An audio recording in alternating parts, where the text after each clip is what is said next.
Hi everyone, this is Katie coming to you from Studio HN, and today we're going to delve into everything you need to know when it comes to styling your Midi rings and picking the right size. First things first, let's talk about sizing for your Midi ring. Typical Midi ring sizes vary from size 1 to 5, but totally depends because everyone is different.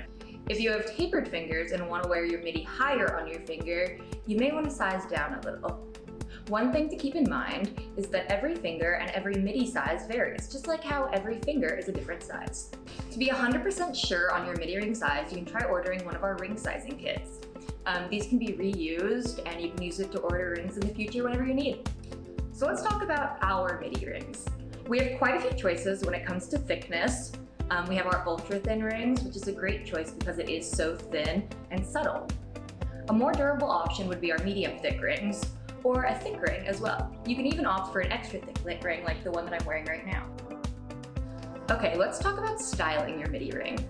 One cute way to style your Midi ring is to highlight your wedding ring. We have had customers who love to get a solid gold ultra thin Midi ring to go with their wedding band.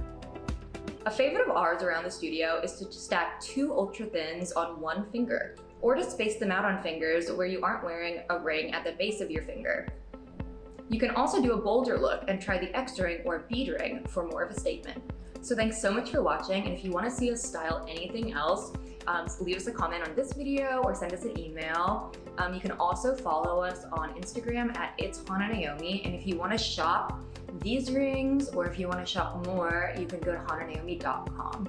We also have a brick and mortar store in Portland, Oregon if you want to come visit us and shop these styles in person. Thanks so much.